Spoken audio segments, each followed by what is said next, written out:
Are you afraid to use AI? Or maybe you're not afraid.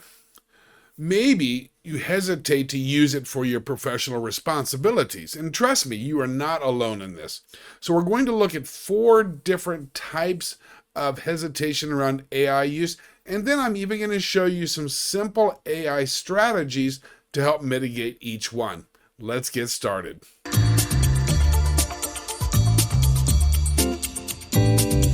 The first category of hesitation around using AI deals with risk, accuracy, and responsible use. It's a recognition that AI systems can produce incorrect information or biased information, or it might not be aligned with instruction, or it might be unsafe to enter students' information. And that is all legitimate. So many teachers will say, if AI does these things right here, maybe I shouldn't use it because I've got some responsibility for accurate information in alignment with instruction and so forth.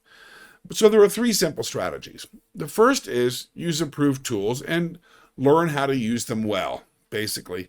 The second is obviously don't put any students' sensitive information into AIs, and that's just a general recommendation regardless of how you're using AI. But the big one is the third strategy, which is to look at what AI does as an input into your processes that you need to review, you need to fact check, you need to adapt it for your purpose before you ever approve its use. Now, as it turns out, AI can help with this. And let me show you a sample prompt that takes this problem on head on. Before we take a look at the first prompt and the other prompts, let me just make a quick note that I'm going to post all of these prompts in a blog post on our website. So make sure you go down to the comments. I'll put a link there that will take you directly to the prompts that we used during this little video. Okay, so what do we have? So this is a pretty basic prompt as far as help me to explain and help students learn a particular concept. So we've got the situation up top. We've got what we want the AI to do, but here's the important part. We want to make sure that we are not going to be passing on incorrect information to our students, right? Or that AI is not just giving us here's a glamorous answer that you can go off and use. What we're going to ask the AI to do is to check itself and show us where we need to check AI's response. And we do it in the last part here. Don't invent sources. Flag any claims that you're not certain about. I will fact check it and revise the result before entering it. We can actually get AI to say, here are some things that I'm not sure about that you, the teacher, need to check for yourself. And then we do that to make sure that when we are providing information and resources to students, we've had a chance to review it and make sure that it's accurate. The second category of hesitancy around using AI has to do with professional judgment, identity, and autonomy. It's kind of about the question, are you cheating if you're using AI, right? What is the degree to which we are turning over our work to AI to do on our behalf? Obviously, we don't want to do that. But we have to make a distinction here that getting support from AI is very different from delegating our responsibilities to AI.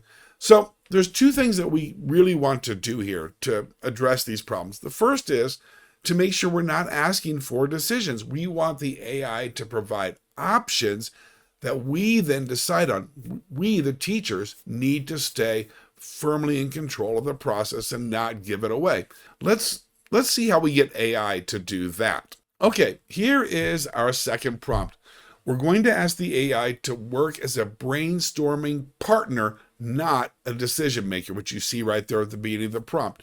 And then we say, give me distinct options and some criteria for what those options might look like and some constraints. But here's where we get to the interesting part. Do not choose a best option because that's going to be your job as the teacher, right? You can say, yeah, I used AI to generate options, but I am the one who employed my professional judgment. Then end with 5 questions I should consider to help me choose the best one, basically.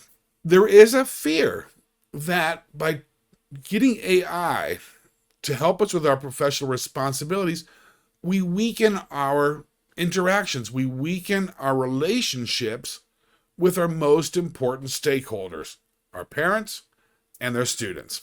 But the fact is, we can actually use AI to preserve time that we can spend better on interacting with our kids and thinking about them and learning what they need and who they are as students, and building and facilitating those relationships with our community members, right? So there's a couple different ways that we can use AI specific to helping us maintain and strengthen those relationships and the trust from our stakeholders in our communities. First is, obviously, we're going to use AI to make things faster and more efficient, so we have time to build relationships. And second, obviously, we want to make sure that we keep sensitive communications, and anything around decision making must be humans. We never turn those things over to AI.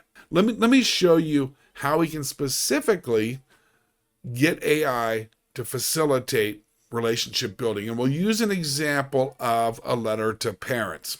Okay, here is our sample prompt for developing a letter to parents. Obviously, don't add any specific things about kids, right? Obviously. And don't add anything if I myself did not provide it, because your accuracy is important here. Then, here's the most important bit.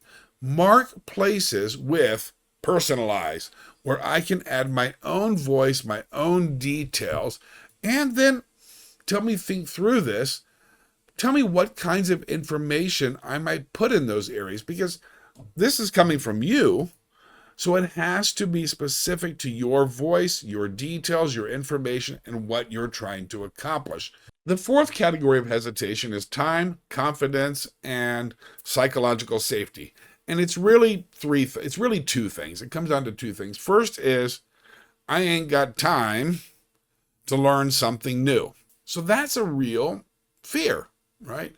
But the second is the sense, that subconscious sense that if I don't do this well, if I do something dumb, I'm going to look stupid.